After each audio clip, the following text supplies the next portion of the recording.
Assalamualaikum warahmatullahi wabarakatuh. Hamdan wa syukranillah, hamdan wa syukran bihudurikum. Alhamdulillahilladzi arsalahu bil huda wa dinil haq. Alhamdulillahilladzi an'ama alaina wa hadana ala dinil islam wal iman wa ihsan. Alhamdulillahirabbil alamin. Assalatu wassalamu ala asrafil anbiya wal mursalin sayyidina wa maulana Muhammadin wa ala alihi wa sahbihi ajma'in, amma ba'd. Ilahi anta maksudi wa ridhoka matlubi atini mahabbataka wa ma'rifataka. Di hadapan para ahli silsilah Thariqah Qudina Sabandia Pondok Pesantren Suryalaya, wabil khusus di hadapan guru mursyid kita Murabi Arwahina Syekh Muhammad Abdul Wasiful Maslul, sebagai ungkapan terima kasih kita kepada Allah wa asal beliau kita dikenalkan kepada Allah. Maka pada sore hari ini dilewat manakib, kita doakan Abah, semoga Abah panjang umur, sehat walafiat, ditambah karomah barakahnya sama Allah sebagai wasilah roh kita marifatullah. Al-Fatihah. A'udzubillahi minasyaitonirrajim. Bismillahirrahmanirrahim. Alhamdulillahirabbil alamin arrahmanir rahim maliki yaumiddin. Iyyaka na'budu wa iyyaka nasta'in ihdinas siratal mustaqim siratal ladzina an'amta 'alaihim ghairil maghdubi 'alaihim waladdallin. Amin. Barakah manakib yang kedua kita hadiahkan untuk Umi beserta putra-putri Abah dan keluarga kita, almarhum almarhumah, ibu bapak, anak, saudara, suami, istri, tetangga kan kiri kita yang sudah pulang ke rahmatullah, yang telah di sisi Allah. Semoga dengan barakah manakib sore hari ini Allah memberikan kebahagiaan, kenikmatan kepada almarhum almarhumah keluarga kita semuanya. Al-Fatihah. A'udzubillahi minasyaitonirrajim. Bismillahirrahmanirrahim. Alhamdulillahirabbil alamin arrahmanir rahim maliki yaumiddin. Iyyaka na'budu wa iyyaka nasta'in ihdinas siratal mustaqim siratal ladzina an'amta 'alaihim ghairil maghdubi 'alaihim waladdallin. Amin. Barakah manakib yang ketiga kita hadiahkan untuk keluarga kita, saudara kita yang mungkin pada hari ini diuji Allah berupa sakit. Semoga Allah lekas mengembalikan kesehatan sejak kalah. Semoga kita semuanya beserta keluarga kita, anak turun, semuanya panjang umur, sehat walafiat. Rezeki kita semuanya lebih berlimpah melimpah, yang punya hajat dimudahkan sama Allah, yang punya masalah diselesaikan sama Allah, yang punya hutang dilunasi sama Allah, yang punya usaha dilancarkan sama Allah, menghasilkan rezeki yang kaya raya berkah. Berkah semuanya, segalanya, selamanya. Dan anak turun kita dijadikan Allah menjadi orang-orang yang soleh, solehah. Dan kita semuanya beserta anak turun dibisakan, dimampukan bisa ibadah haji, umroh Makkah Madinah, termasuk murid Abah yang selalu bahagia, bahagia di dunia, bahagia di akhirat, dan selalu bahagia dunia akhirat. Dengan barakah manakib, barakah mursyid, Allah ridho mengabulkan segala hajat kita baik dunia dan akhirat. Al-Fatihah. A'udzubillahi minasyaitonirrajim. Bismillahirrahmanirrahim. Alhamdulillahirabbil alamin arrahmanir rahim maliki yaumiddin. Iyyaka na'budu wa iyyaka nasta'in ihdinas siratal mustaqim siratal ladzina an'amta 'alaihim ghairil maghdubi 'alaihim waladdallin. Amin.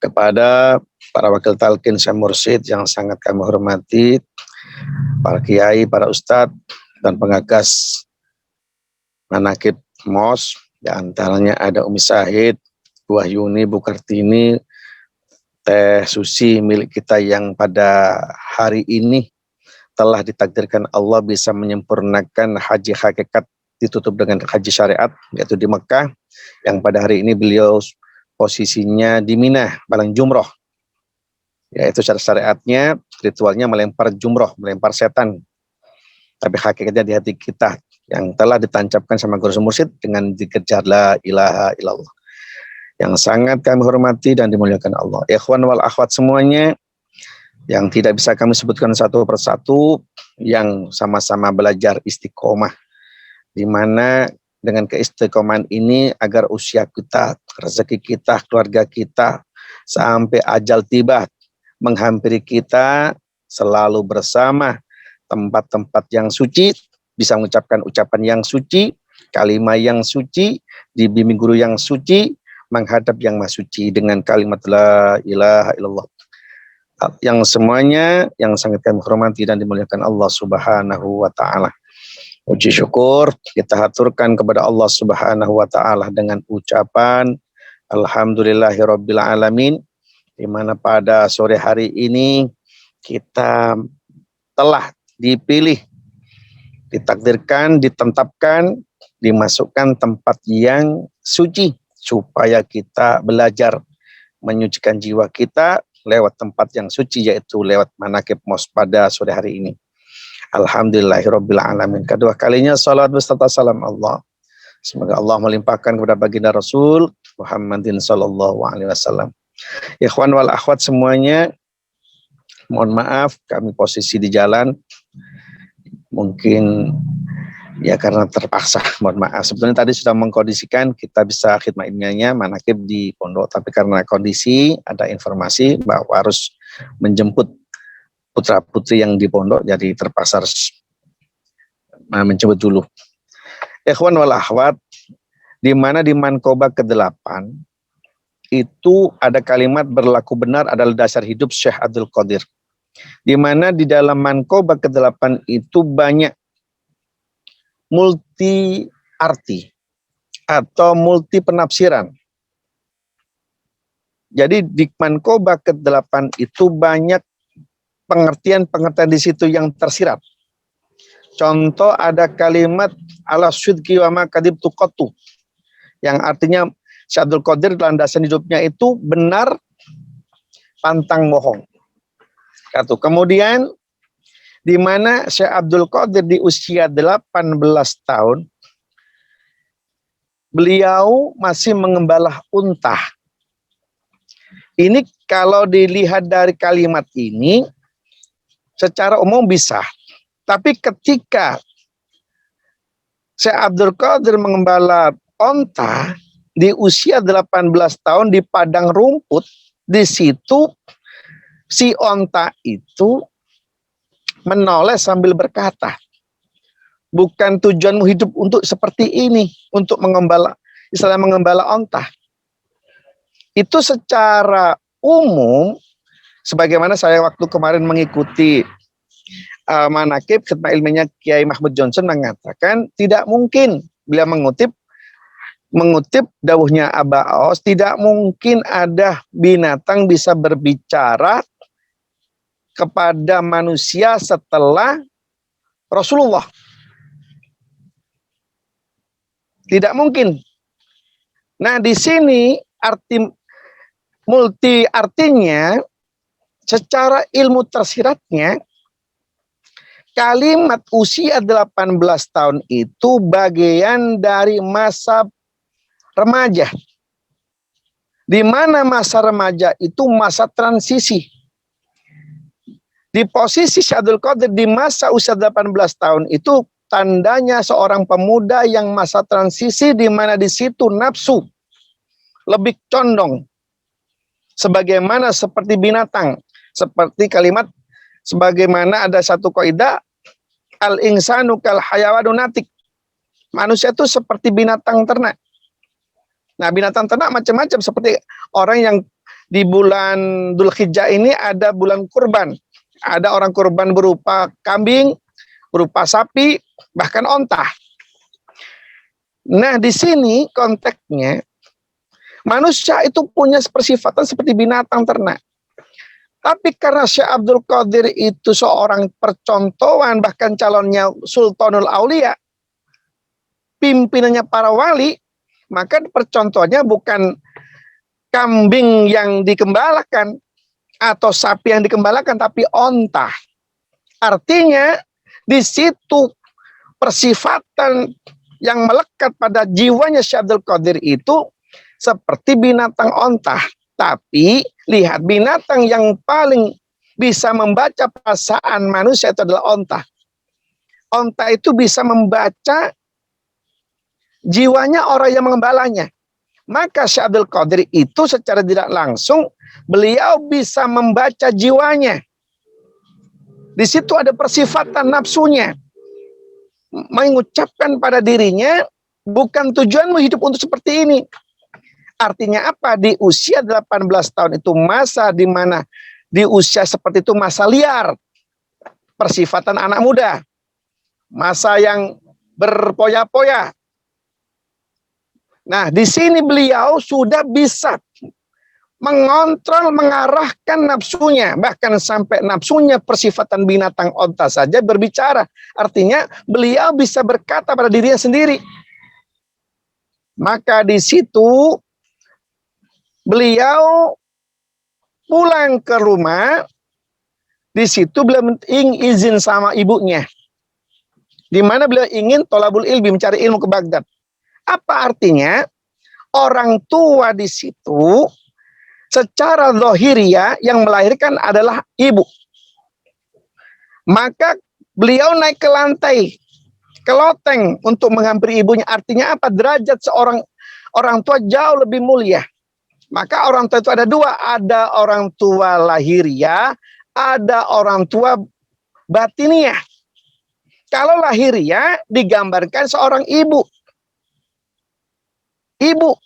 Maka sampai ada seorang sahabat datang ke Rasulullah bertanya, ya Rasulullah, siapakah orang yang paling aku muliakan?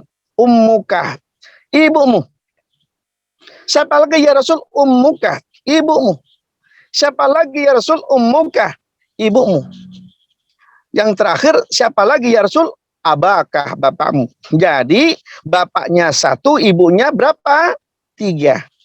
Maka istri itu secara sohenya ya 3. Istri. Jadi dikatakan ibu harus 3, bapak 1. Tapi itu intermezzo, andaikan ya Qurannya boleh. Kan gitu. Cuman selama ini kita ajarannya tidak seperti itu. Abah mengajarkan lebih baik 1. Andaikan 2 boleh selama kita mendapatkan izin dari istri kita. Karena apa? Terkait dengan akhlak, adabnya berumah tangga. Kalau istri memperbolehkan, silakan, nggak apa-apa. Kalau istri, karena semua itu ridhonya istri juga. Andaikan tanpa izin juga nggak apa-apa. Itu kalimat nikah. Nah, di situ begitu mulianya seorang ibu, begitu juga mulianya orang tua. Artinya ridhallah fi ridhal walidain, sukhtullah fi sukhtil walidain. Kemuliaan seorang anak itu karena ridhonya orang tua. Kalau orang tua ridho, Allah pun ridho. Maka di situ digambarkan begitu mulianya seorang ibu. Kenapa ibu yang dibuat percontohan?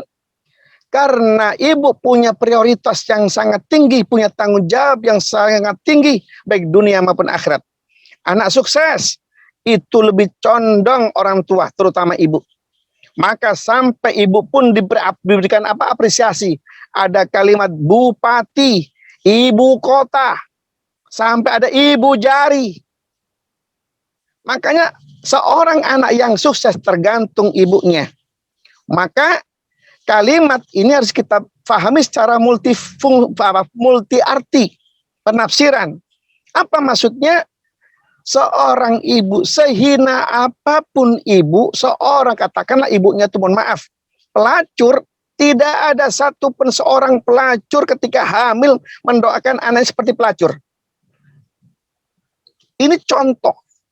Jadi seorang anak bisa dikatakan menjadi orang yang soleh soleha, itu harus diketahui notabennya dulu, identitasnya dulu, dan siapa? Ibunya. Maka penting seorang anak wajib hukumnya berbakti kepada orang tuanya. Terus siapakah yang memberikan nasihat jangan berbohong? Ibu. Artinya orang tua itu menentukan arahnya anaknya. Anak menjadi Yahudi atau Nasrani tergantung orang tuanya, terutama ibu. Maka kita wajib hukumnya, seorang ibu wajib menyelamatkan keluarganya. Kalau di sini ada ibu yang solihah, wajib menjadikan suami yang soleh. Kalau ibu bapaknya sudah soleh solihah, wajib hukumnya mensoleh-solehkan putra-putrinya. Orang tuanya ahli ibadah, ibu bapaknya ahli ibadah, tapi anaknya tidak diperhatikan soal ibadahnya kepada Allah. Andaikan seorang ibu bapaknya masuk surga, dia akan kembali pun, andaikan anaknya masuk neraka, anaknya pun menarik orang tuanya masuk neraka. Ini pentingnya seorang ibu. Tentunya terutama kedua orang tuanya. Kemudian itu termasuk bagian orang tua lahir. Ada juga orang tua batin. Siapakah orang tua batin? Kalau sudah menyangkut orang tua batin, itu bukan ibu, digambarkan apa? Laki-laki, rijalullah. Pemuda Allah itu, kekasih Allah laki-laki itu, kalau di dalam ilmu tasawuf tidak mengartikan pada status kelamin, tapi apa? Rohani. Maka kalau ingin menjadi seorang ibu yang soleh solehah, tentunya kita wajib hukumnya mencari pembimbing orang tua rohani. Siapa? Guru mursyid. Jadi guru mursyid itu membimbing ruh. Kalau ruhnya itu sudah baik, yang telah ditancapkan semua orang tua rohani, maka di situ keluarlah satu kalimat nasihat dari orang tua perempuan yang lahir. Gambarannya, ala syirki wa makaditu qattu. Benar pantang bohong. Kenapa bisa berkata benar? Karena dalam jiwanya ada sesuatu yang maha benar, Allah Subhanahu wa ta'ala. Maka disitulah dengan restunya orang tua, maka Syekh Abdul Qadir sama ibunya dikasih apa? Modal. Apa modalnya? Uang. Modalnya uang. Uang itu apa? Iman. Menguatkan iman bukan mendengarkan ceramah agama, bukan berarti tidak boleh mendengarkan ceramah agama, tapi menguatkan iman adalah jadidu imanakum bikasratin qauli la ilaha illallah. Perbaru imanmu wahai sahabat dengan memperbanyak kalimat tauhid la ilaha illallah sama zikir khafi. Di mana letak zikir khafi? Di bawah susu kiri 2 jari. Maka di situ ibunya memberikan kepada Syekh Abdul Qadir modal uang berapa? 40 dinar. Kenapa tidak 50 dinar? Kok cuma 40 dinar? 40 dinar itu 4-nya 4 huruf, 0 angka, lambang. Apa itu lambangnya? Sampai orang tuanya dijahit di bawah ketiak. Itu isyaratnya di bawah susu kiri 2 jari ada zikir khafi, ada 4 huruf. Apa itu 4 huruf? Alif, lam, lam, ha. Terus apa nolnya? Wal awal wal akhir. Maka 4 huruf itu menghasilkan apa? 0. Orang kalau ingin tenang jiwanya, maka harus memperbanyak zikir 0. Apa? Zikir khafi. Kalau sudah di hatinya punya zikir khafi, maka dia pasti akan mengeluarkan kalimat ala syirki wa makadzibtu qattu. Benar pantang bohong. Kenapa dia tidak mau berbohong? Karena hatinya ada kebenaran. Allah Subhanahu wa ta'ala. Maka jangan sampai lepas, dijahit. Maka guru mursyid menancapkan zikir khafi di hati ini. Jangan ditunjukkan ke siapapun. Hatta anak, hatta suami, atau hatta suami selama belum mendapatkan jahitan talqin zikir. Maka bagaimana solusinya? Qur'annya mengatakan fasalu ahla dzikri in kuntum la ta'lam. Tanyakan kepada ahlinya jika tidak paham. Maka dijahit itulah 4 huruf 0, 4.000 dinar itu modal ketauhidan kepada Allah. 4 huruf alif lam lam ha. Lafadznya Allah. Lafadz Allah di mananya? Di hati. Menghasilkan apa? 0. Allah itu punya sifat wal awal wal akhir. Allah itu tidak punya awal dan tidak ada akhirnya. 0. Mana awalnya tidak ada, akhirnya mana tidak ada. Dzikir khafi.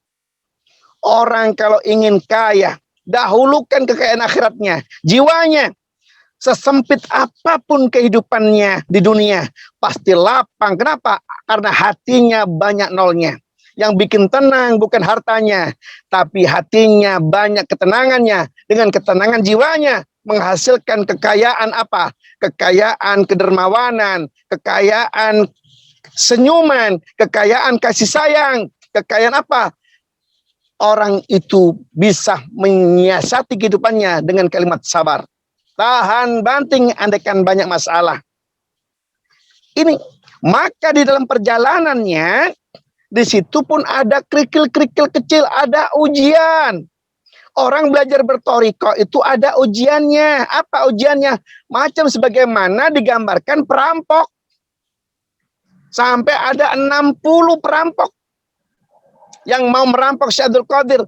Tapi karena Syekh Abdul Qadir itu hidupnya bersahaja, sederhana, perampoknya sampai bingung, tidak tahu kenapa yang lainnya bisa dirampok. Karena menunjukkan kenapa Syekh Abdul Qadir punya sifat sederhana, karena di dalam hatinya ada sifat Allahnya. Maka persifatannya tidak ada kebanggaan, ujub bangga dia tidak ada. Kenapa? Ada hatinya, ada zikirnya. Subhanallah ini. Tapi tetap namanya perampok, penggoda, yang ingin merampok kemalasan ibadah, merampok yang biasanya kedermawan jadi kikir. Itu selalu membuat jebakan-jebakan. Tapi selama dia itu melihat istilah robitoh sama ibunya, ingat nasihat ibunya, ingat sama guru mursyidnya, dia akan melewati semuanya. Hatta 60 perampok, kalau dia bisa robito sama ibunya, mendengarkan nasihat ibunya, tentunya dia akan melakukan amanah ibunya. Benar pantang bohong. Dengan kita banyak robito sama guru mursyid, di situ guru mursyid selalu membimbing. Jangan lepas zikirnya. Sampai kapan? Sampai antar ruh dan jasad pisah. Subhanallah ini. Akhirnya apa? Semakin kita itu kuat zikir kita kepada Allah, perampok itu bisikan-bisikan yang membuat kita malas ibadah, membuat kita bangga diri, membuat kita kikir, membuat kita malas macam-macam. Tentunya harus kita lewati apa dengan kejujuran, apa? Zikir yang banyak. Jaharnya jangan kurang dari 165. Lebih banyak lebih baik. Zikir khafi di bawah susu kris lebih kuat. Kenapa tidak kuat? Kita butuh satu majalis, kelompok. Dengan kafilah-kafilah punya Raudhatul Jannah, majalis zikir. Kalau kita selalu punya majelis manakib, di situ mau tidak mau hati ikut ingat sama Allah. Tapi kalau kita jauh dari majelis manakib, lambat laun yang tadinya sama guru mursyid diangkat dan jadi seorang murid yang ahli zikir, tapi karena kita tidak bermasuk pada majelis zikir, di situ yang tadi makomnya kita diangkat jadi kekasih Allah, turun menjadi makom-makom umum. Kenapa makom umum? Karena zikir yang khusus dihilangkan. Ingat, sebagaimana hadis Rasul, alamatu hubbillah hubbud dzikrillah wa alamatu bughdzillah bughdu dzikrillah. Tanda kekasih Allah adalah cinta zikir. Baik cinta zikir pakai lesan jaharnya maupun zikir khafinya. Andaikan lupa, cepat ingat. Andaikan putus, cepat diingat. Kenapa bisa seperti itu? Karena selalu belajar istiqomah masuk majelis manakib. Baik manakib online maupun offline. Jika itu kita ikuti dengan rasa cinta mahabbah kepada guru mursyid. Tujuannya lagi, cinta dengan guru mursyid, otomatis mencintai Rasulullah. Kalau orang sudah mencintai Rasulullah, otomatis dia mencintai Allah subhanahu. Dengan berzikir, mencintai Allah. Tentunya apa? Kalau sudah mencintai Allah, maka yang keluar adalah atiullah wa atiur rasul wa ulil amri minkum. Tanbih. Tentunya orang yang ahli zikir, dia akan menjalankan tanbih yang sebagaimana selalu dibacakan setiap manakib. Semoga kita termasuk ahli tanbih. Dengan ahli tanbih, tentunya kita termasuk belajar istiqomah, robitoh, mencintai guru mursyid kita, dan selalu mengamalkan apa yang diajarkan guru mursyid kita, yaitu zikir jahar, zikir khafi, khotaman, manakib, suhbat, dan mengikuti kegiatan ritual guru mursyid. Apa itu? Yaitu ziarah. Belum dikatakan bersyukur seorang kepada Allah, manakala dia belum bersyukur kepada orang yang telah menjadikan dia ingat kepada Allah. Yaitu tanpa wali songo, kita tidak punya Allah. Tapi dengan adanya jasa kekasih Allah wali songo, kita mengenal Allah. Maka kewajiban kita, tentunya kita mengikuti sunnah mursyid, yaitu terakhir bisa ziarah-ziarah. Karena itu kesukaan, kegembiraannya guru mursyid sebagai apa? Tanda syukurnya, tanda tawadunya seorang murid kepada orang yang telah berjasa kepada kita semuanya. Semoga kita termasuk murid Abah yang selalu diistiqomahkan dan selalu senang manakib, baik manakib online maupun offline. Kurang lebihnya mohon maaf. Assalamualaikum warahmatullahi wabarakatuh.